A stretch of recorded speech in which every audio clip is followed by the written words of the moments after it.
So, what you drinking, John?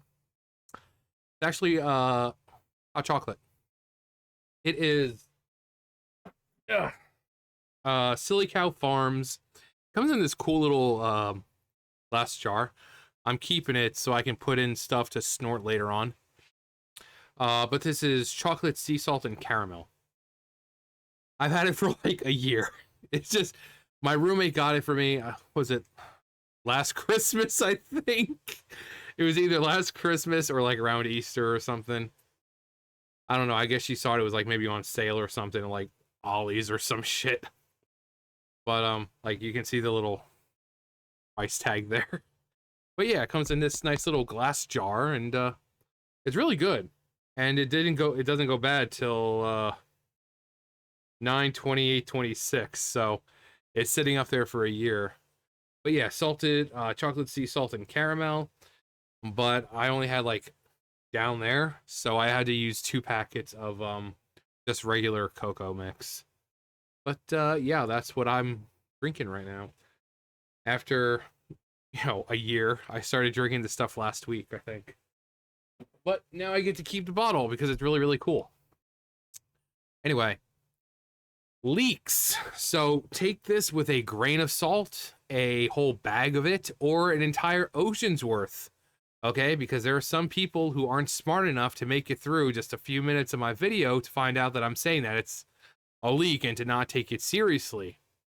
That we're just talking about it.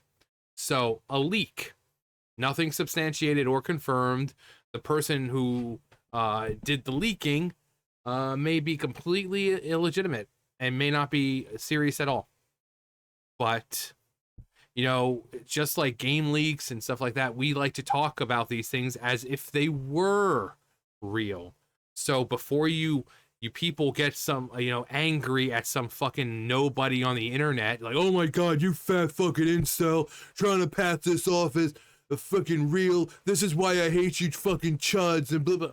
I'm outright telling you it's a leak, okay? Grain of salt, bag of salt, ocean of salt, okay? We on the same page now? Okay, great.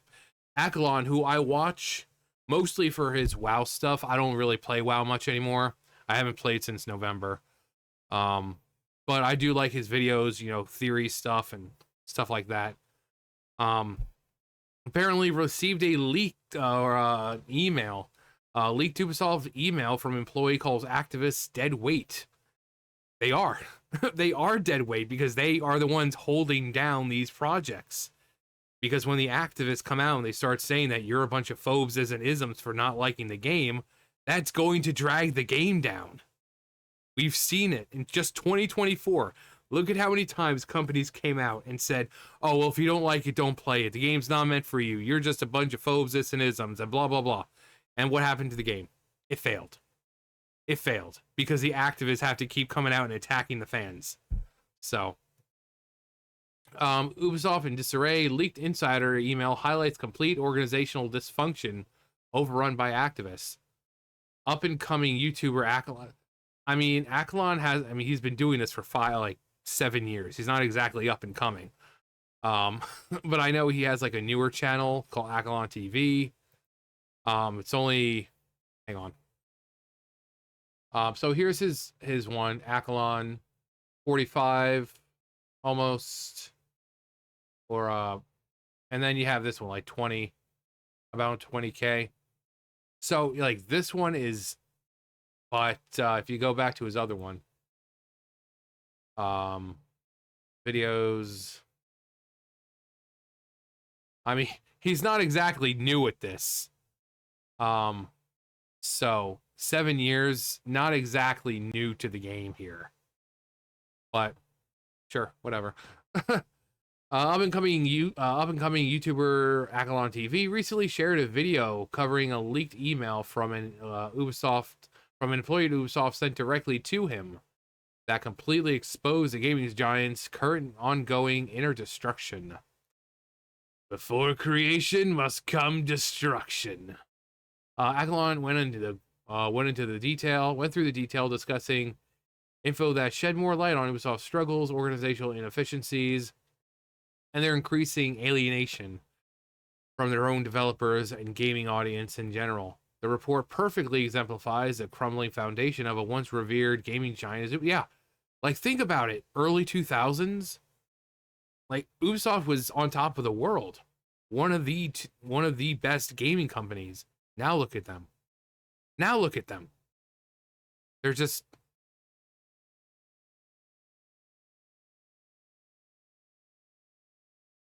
and it's like we don't want these companies to fail, but they refuse to listen to the gamer. They refuse to listen to the people who are supposed to be the ones buying their product. Instead, these guys go out and spend 400 upwards to $800 million in the case of Concord, $800 million only to push people away, coming out and attacking fans. Oh, the game's not for you. You don't like it, don't play it. Oh, you're just a bunch of far right extremist Nazis and blah blah. That's not how you get support. That's not how you get customers. And they seem to think that this strategy works. But no, different strokes for different folks. Each their own. The insider's email, a glimpse behind Ubisoft's curtain. Accolon not only received an email from an Ubisoft insider, but also a very revealing PDF. Oh yeah, come on, keep talking dirty. Although PDF could also be seen as something else. Well, no, actually, I think that would be the PDP, technically. A very revealing PDP. PDF. Oh yeah, we're getting exposed here. This document allegedly, and there we go. Allegedly. So again, for all you freaking people coming and attacking a nobody on the internet because you don't want to use basic common sense or listening skills, I've outright told you it's a leak.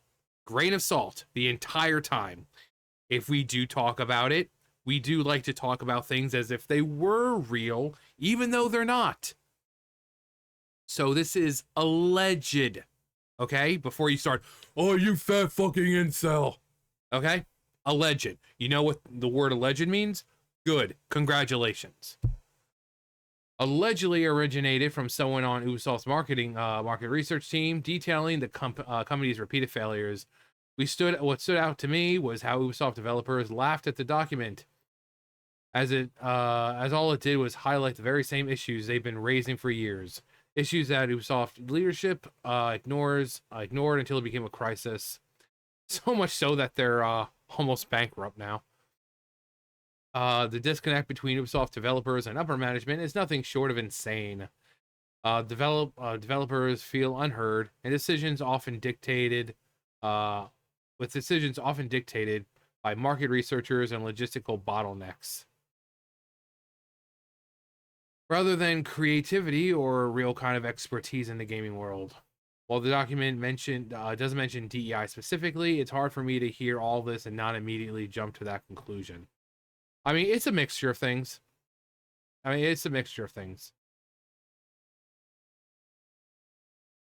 Factory line for games. A demise of creativity. Accolon described the insider's comparison of Ubisoft game development process to be factory line, where creativity gets completely suffocated by endless layers of bureaucracy. I mean, I've said before, it's like Disney. I said Disney once used to be inspiration and imagination and innovation, but now it's like that. It's just like, oh, we have this many live action remakes coming. We've got this, and it's just like the same crap you've seen over and over. It's like music stars and all that. It's just like, how come they all look the same? They all sound the same. Like, are these people produced in a factory? It's like that. These games that are coming out are basically all the same. There's nothing separating them. And that's one reason why something like Concord failed. There was nothing separating it from everyone else, from every other game like it. And then, the game wanted $30 freaking dollars to play, and people were like, no. No one's surprised at this point. No, yeah, not that anyone's really surprised at this point. As I've said what feels like a million times at this point, Ubisoft is bloated to the extreme, currently housing just under 20,000 employees in total. The company could easily slash that number in half, and no one would even notice any changes to the games or overall output. The insider went on to lament the logistical nightmares that they've been dealing with involved in even the most minor of tasks, such as fixing bugs. Devs face weeks of meetings just to approve a fix, making meaningful progress nearly impossible. Speaking from personal experience, when I was a quality assurance tester at Sony, it breaks my heart to hear this kind of struggle. I mean, yeah, you shouldn't have to jump through that many hoops to get a fucking bug fixed. If you know what it is, you know what you're having to do. You shouldn't have to. Oh, hey, yeah. So this is our third meeting about this. Yeah, there's this bug that it's causing some of the some graphical errors. And can we? No, no. Okay, that's being pushed till next time. Oh, okay. But I could literally go in right now and get them. Okay. Oh, I mean that's ridiculous. You should like, what are they doing? What are they doing? I can only imagine the QA testers feeling helpless to even bother working hard to find any known issues, knowing the roadblocks ahead of them anyway. Yeah, it's like, why even bother? Even if we find a bug, or it's not gonna matter. It's gonna take weeks or maybe more just to get these things fixed.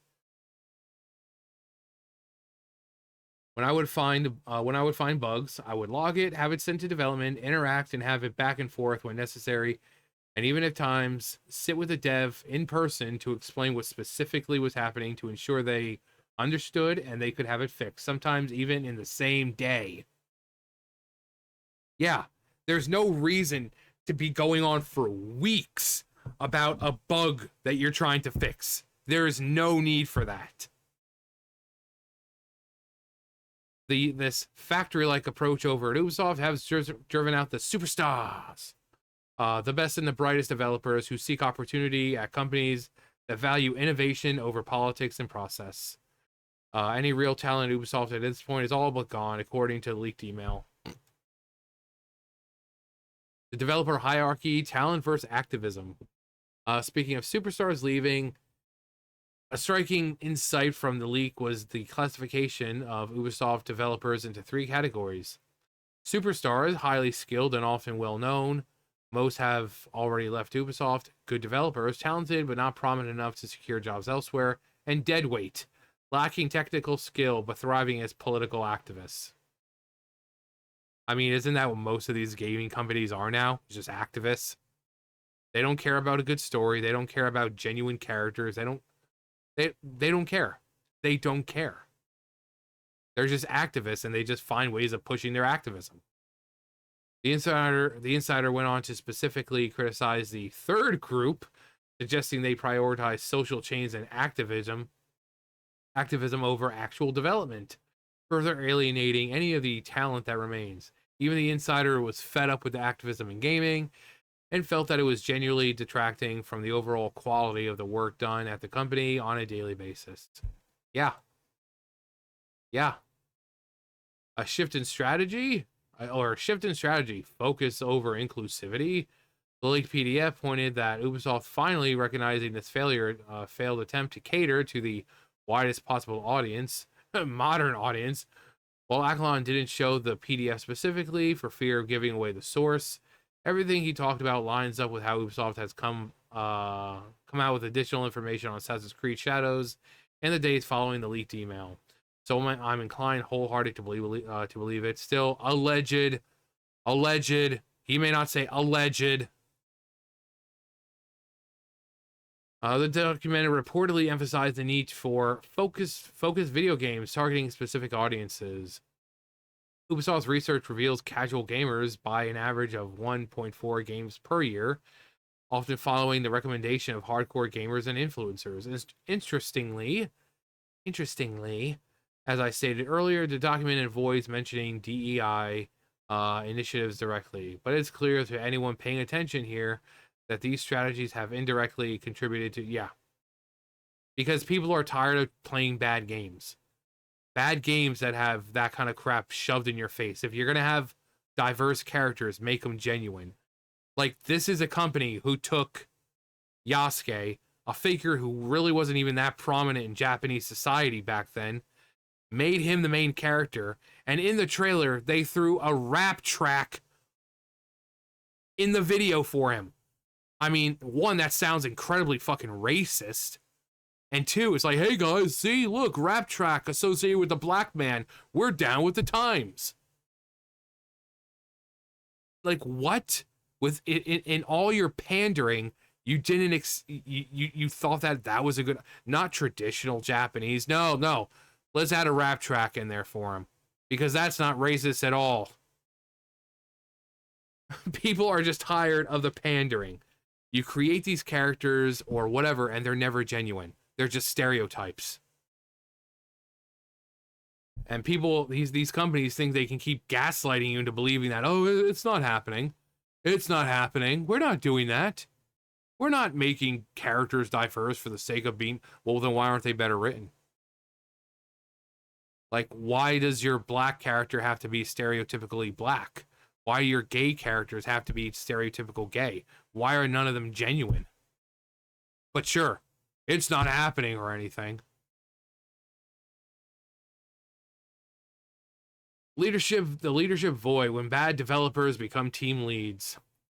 Team leadership at Ubisoft has devoted its into a role defined by endless meetings and logistics, with little to no creative involvement. As a result, the capable developers avoid taking any kind of leadership roles, leaving them to the less competent individuals who perpetuate dysfunction and prioritize non-developmental agendas. It's a downward spiral where management roles are being given out to anyone but actual leaders. And when that happens, you have a bunch of people who are inexperienced, and usually they're the activists, and now they're in positions of power where they can force their crap, whether others want to or not, want to do it or not. And it's well, I'm telling you to add this, but if you don't, that's totally cool, but you may not have a job tomorrow. So you have all these activists becoming the higher ups, while the other ones, the people who are legitimately good at their jobs and just want to make a good game, are like, no, I'd rather not. I'd rather not. Lesson from indies: the AAA industry crisis. The AAA industry's crisis. The PDF reportedly compares the performance of AAA blockbusters, agent indie titles, many of which achieve remarkable success with bare-bone resources. Yeah, it's funny how indie games have a fraction of what these companies have, and they can somehow make successful games. I mean, I go back to Five Nights at Freddy's. I mean, think about that game. That was one man creating all those games by himself for the longest time. He created them, and his sons beta tested them. And look what Five Nights at Freddy's is now. You have like 25 games, 1 million books. So, indie games. You don't need a gajillion dollars to make a good game. Ubisoft's insanely high budget projects always seem to lag behind smaller, more focused games. This was proof that the sheer nature of Ubisoft's current practices are unsustainable in the long run, and highlights a complete failure to adapt to changing industry dynamics. Yeah. I mean, all you need to do is look at the market and see what games people are into. Where was I? I I heard one of the babies meowing. I had to let Zelda in, so. Where's she now? Zelda. Let's see if we can get her in here. Zelda. She's like, I'm coming, Grandpa. Come on, Zelda. Told ya. Sweet little Zelda. Hello, princess. Mwah. Mwah, mwah, mwah, mwah, mwah. Grandpa's girl. Grandpa's girl. How are you, my love? How's the princess? Mwah. How's the princess? Mwah. So, Grandpa, you know just exactly how to make me happy. What is it, baby? Mwah. The sweet girl. Which one were we on? Let's see. Indie. Who saw practices unsustainable in the long run. Yeah. All you gotta do is like look at the games that people are playing and just make accordingly. Make games according to that. But if you do, you got to bring something new to the table. Don't be like a Concord game and like, you know, bring nothing new. No, it needs to be to where people are like, oh wow, this really separates it from everything else. But you know, out of touch leadership, a reoccurring theme. Yeah, I mean, it's leadership. What do you expect? The insider's message corroborates long-standing criticism of Ubisoft's leadership being detached from both its workforce and the gamers playing their games. I mean, isn't that how it is all over, whether it be companies or whatever? I'm like, these people are so detached from reality. Like, heavy reliance on market research rather than, oh, I don't know, listening to its own developers or understanding its players has left the company struggling to remain relevant in a rapidly evolving industry. But again, leaked, so everything is alleged. It is grain of salt, bag of salt, ocean of salt, it doesn't matter, just whatever. It is alleged. But given the fact that we know how things have been for Ubisoft, it kind of gives more, you know, it kind of backs up the claim a little bit more here. I mean, whenever I see something about Ubisoft, I'm covering it, so we know what. Again, they're basically close to being bankrupt. So, and it's all because they just keep putting out crap. And then you have Assassin's Creed Shadows. It's supposed to be their saving grace right now, but with all the issues that it's experienced, whether it be just being insensitive to Japanese culture. I mean, the one-legged Tory Gate is, you know, with Yasuke Naue as a collectible when that wasn't even around during that era. That the one-legged Tory Gate is representative of like the bombing of Nagasaki, or how apparently, you know, the next date for it's being pushed to is March 20th, which is like the biggest domestic terrorist attack in Japanese history, in modern Japanese history. They just keep doing one thing after another. So, and if this game fails, you know, Assassin's Creed Shadow fails, it's pretty much done for them. They have Assassin's Creed Hex apparently, but someone else is going to have to continue that because Ubisoft may not even be a company at that point. If Assassin's Creed Shadow fails, they're basically done. They're done. So, yeah, while this may be a leak and unsubstantiated, you're more inclined to believe it because you know how Ubisoft has been lately.